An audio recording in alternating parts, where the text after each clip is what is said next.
Lesson 5, All Summer in a Day, Ray Bradbury. This is the book of this is the book of class 9, lesson 5, West Bengal Board Education, All Summer in a Day.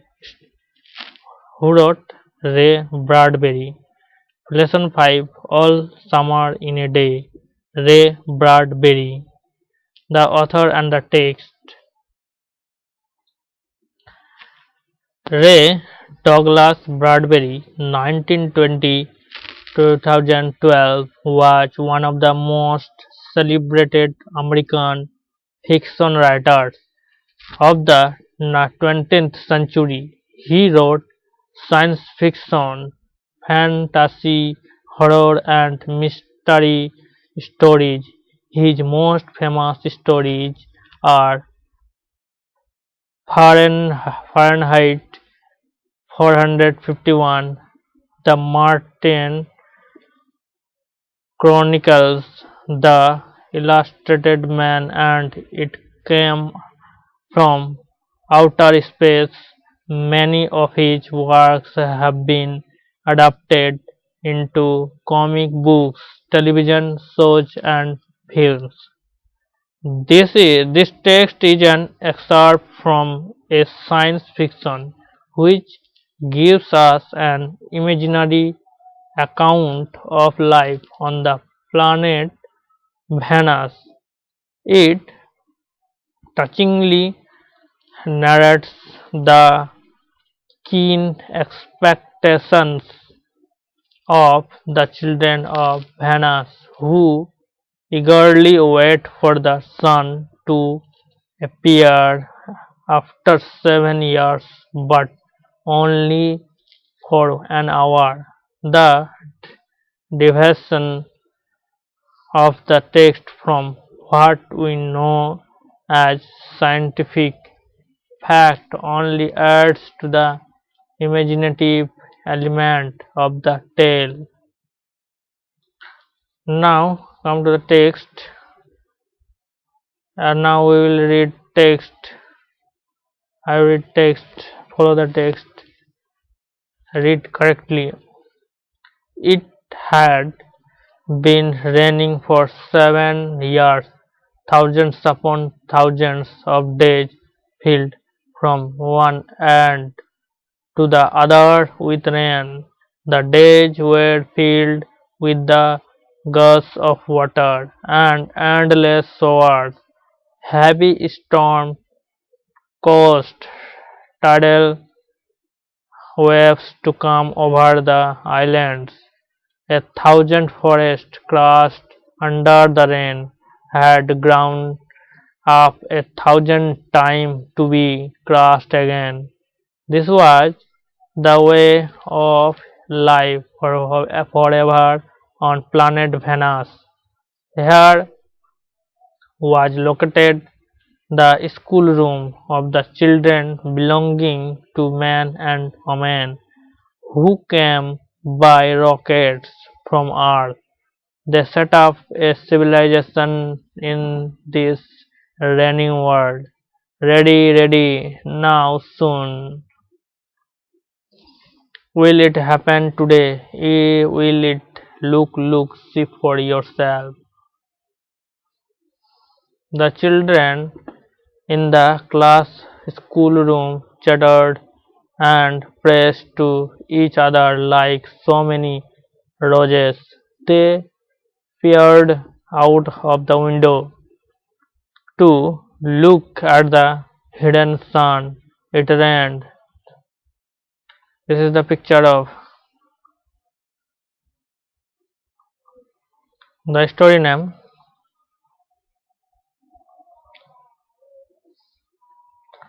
All Summer in a Day.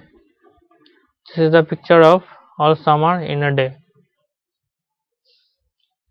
Page number 35. It's stopping. It's stopping. The children were all 9 years old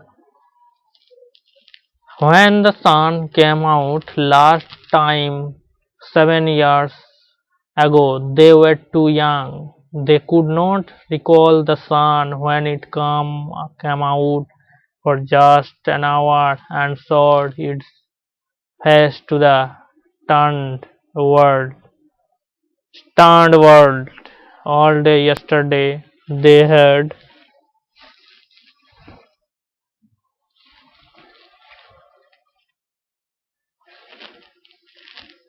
written small. All day yesterday they had read class about the sun. They learned how like a lemon it was and how hot.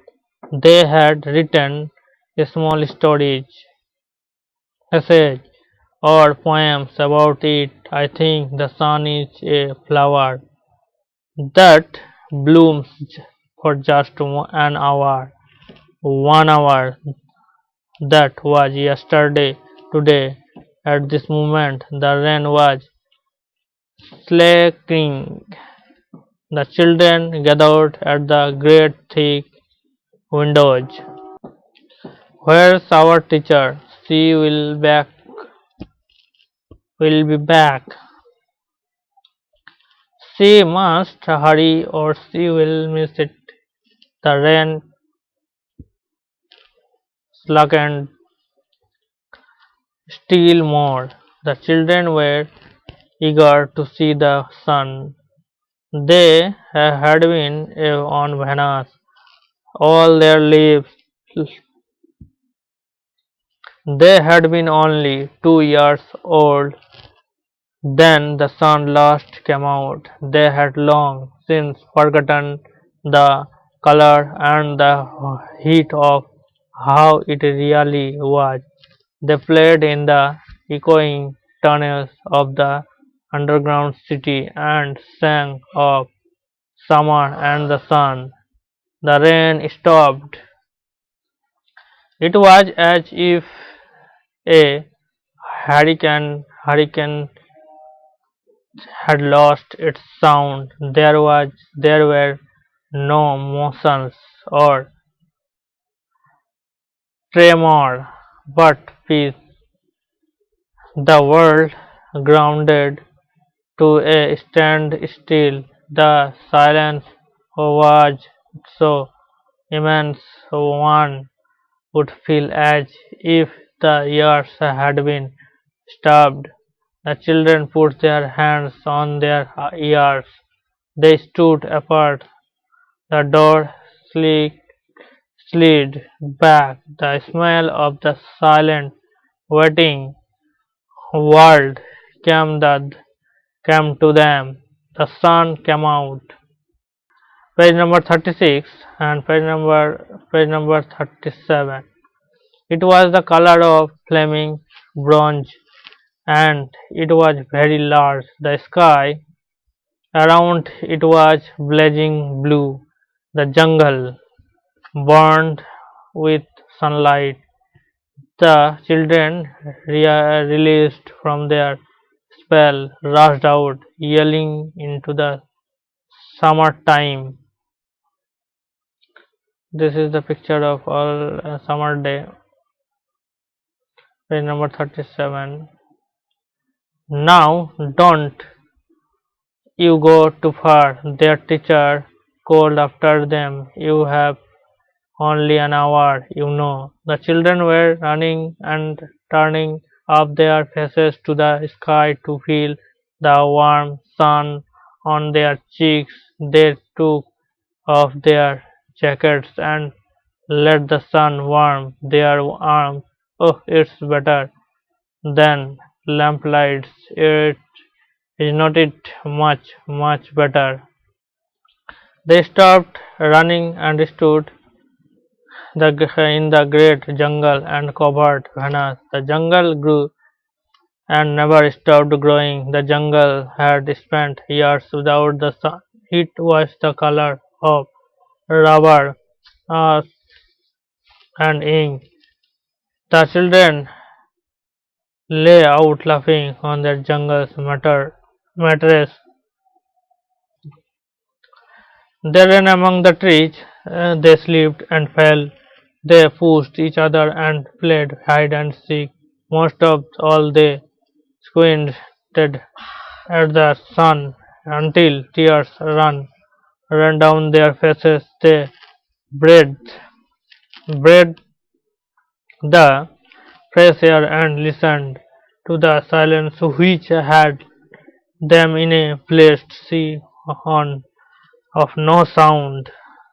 They looked at everything and savored everything. They wildly like animals escaped from their covered caves. They ran and ran, shouting in circles. They ran for an hour and did not stop running.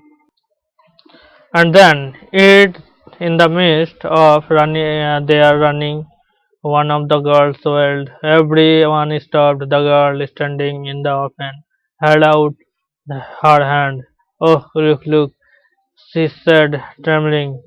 The children gathered uh, slowly to look at her opened palm. In the center of it was a single large raindrop. The girl began to cry. Looking at it, the children glanced quickly at the sky. Page number 38. This is the this story. A few cold drops fell on their noses and their cheeks and their mouths. The sun faded behind a cloud of mist. A cool wind blew around them. They turned and slowly walked towards their underground houses. Their smiles had vanished. A boom of thunder startled them. They tumbled upon each other and ran. Oh, oh, listening struck all around them. The sky darkened into midnight in a flash.